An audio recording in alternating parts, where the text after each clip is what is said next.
Salut l'équipe!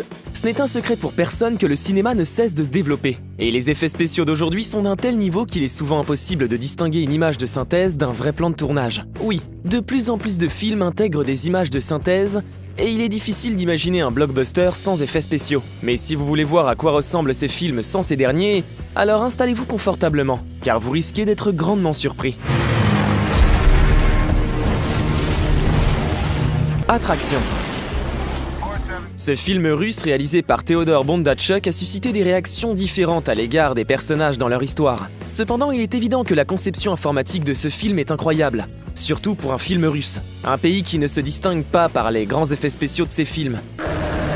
De plus, il s'agit du premier film russe sur les extraterrestres, et ses créateurs ont fait un gros effort. Regardez cette scène tirée de la bande-annonce. Un énorme vaisseau spatial extraterrestre atterrit dans une région de Moscou, détruisant d'immenses bâtiments, ponts et stades sur son passage.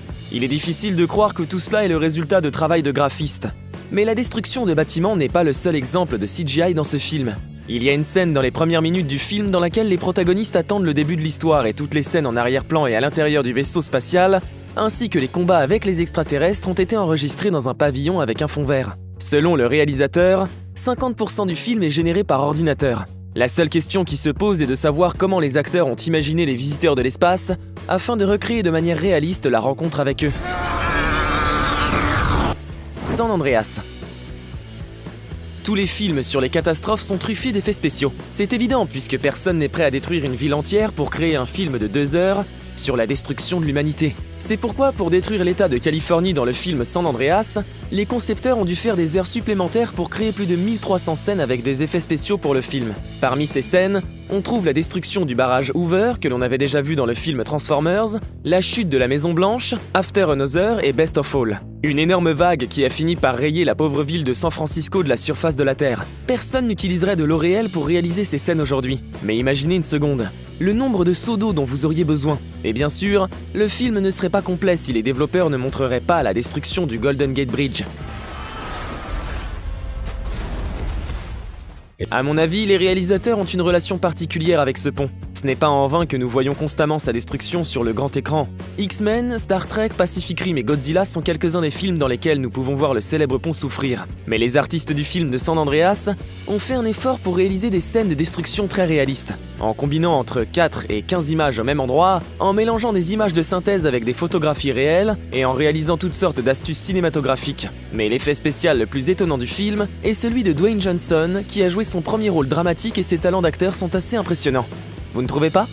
Logan. Et lui, c'est qui ? Contrairement aux 2 films précédents, Logan n'est pas célèbre pour les scènes de combat épiques entre les gentils et les méchants. Il ne comporte même pas de grands effets spéciaux contrairement au film X-Men. Bien sûr, les arrière-plans numérisés ont été ajoutés à certains endroits.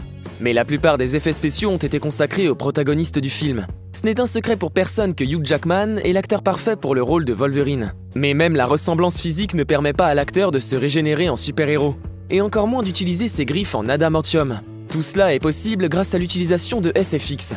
De plus, la classification moins de 18 du film nous a permis d'apprécier des décapitations et des extractions de balles réalistes et assez sanglantes.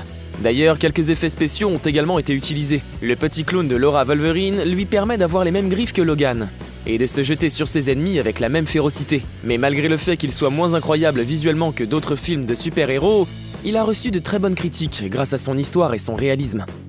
Game of Thrones. Attention, spoiler. Si vous n'avez pas vu la 7ème saison de Game of Thrones, il est préférable d'avancer rapidement la vidéo jusqu'au film suivant, ou de fermer les yeux et de vous boucher les oreilles pendant quelques minutes.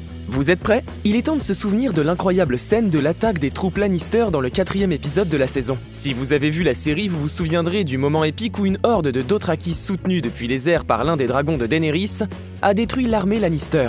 On dit que ces scènes ont été les plus difficiles à produire, car à l'exception du dragon volant, la plupart des images ont été enregistrées dans la réalité. Oui, vous avez bien entendu, les créateurs de la série ont pris le temps de brûler plusieurs doubles et de faire exploser des wagons avec des explosifs soigneusement placés. Les figurants ont également travaillé du mieux qu'ils pouvaient et regardez la quantité de fausses cendres que le spécialiste a jetées dans le champ pour recréer la terre brûlée. Mais nous nous sommes éloignés du plus important car la cerise sur le gâteau est bien sûr le dragon. Les développeurs ont utilisé plusieurs astuces techniques pour recréer la présence d'un énorme dragon mythologique. Dans le plateau d'enregistrement, toutes les prises de vue de derrière le dragon ont été réalisées à l'aide de caméras spéciales, montés sur des câbles et des drones. Une fois obtenus, un dragon dessiné et un dragon bien réel, Amelia Clarke, ont été ajoutés à la scène. L'actrice a également dû enregistrer des scènes séparément en chevauchant une machine créée spécialement pour l'occasion. Pour être honnête, la ressemblance avec un dragon est minime, si bien qu'Emilia a dû jouer avec son imagination et faire comme si elle voyageait réellement. Autour de l'actrice, il n'y avait même pas de faux nuages.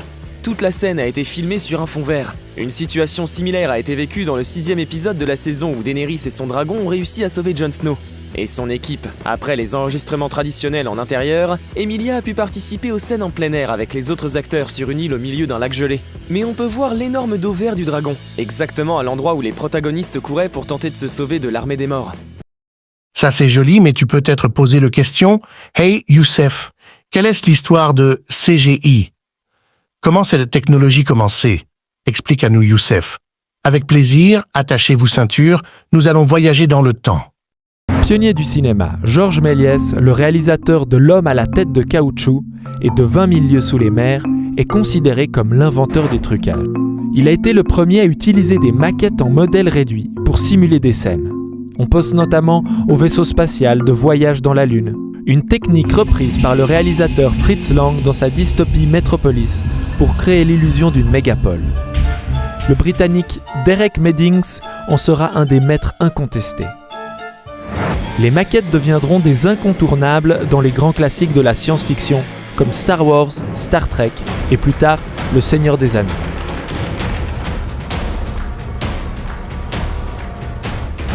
Au fil du temps, les techniques s'affinent et les effets spéciaux deviennent plus réalistes. En 1956, Cecil 2000 utilise le matte painting, la rétroprojection et la pyrotechnique pour revisiter le mythe biblique des 10 commandements. Pour cette scène de séparation des eaux de la mer Rouge, il déverse plus d'1 million de litres d'eau dans un réservoir et rejoue la scène à l'envers.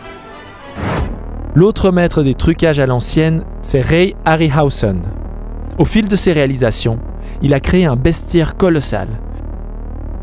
Cyclopes, squelettes, hydres, femmes-serpents, ces créations transmettent une impression de gigantisme et l'interaction avec les acteurs a bluffé des générations de cinéphiles. Douglas Trumbull est aussi un de ces hommes de l'ombre qui ont changé le cinéma. On lui doit notamment les effets spéciaux de Rencontre du troisième type, Blade Runner et surtout 2001, l'Odyssée de l'espace. Sorti en 1968, ce film marque un vrai tournant dans l'histoire des effets spéciaux. Cette scène iconique a été réalisée grâce à une structure tournante. La technique sera reproduite sur de nombreux plateaux par la suite. Sa maîtrise des outils informatiques de l'époque inaugure une nouvelle ère dans les effets spéciaux et inspirera de nombreux réalisateurs. Petit à petit, l'ordinateur colonise l'industrie des effets spéciaux. Les créatures fantastiques, les morphings, les membres coupés, les scènes d'hémoglobine deviennent de plus en plus réalistes. On fait d'ailleurs la distinction entre effets spéciaux et effets visuels. Les effets spéciaux créent l'illusion d'action ou simulent des objets, environnements, personnages qui n'existent pas dans la réalité. Avec les effets visuels, on crée ou on modifie l'image numériquement, en dehors du contexte d'une prise de vue réelle. On appelle cette technologie la CGI, Computer Generated Imagery.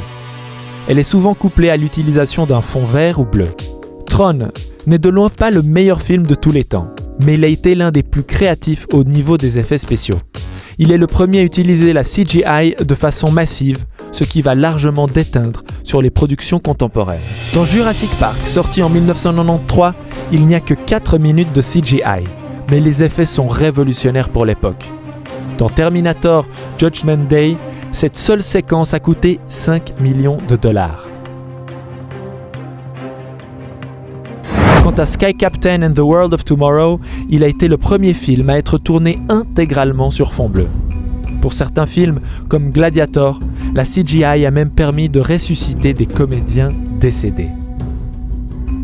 Les effets visuels sont si présents dans les productions cinématographiques qu'ils ont influencé le jeu des acteurs. On n'interprète pas de la même façon face à des personnages réels ou dans un décor artificiel. Jugez plutôt.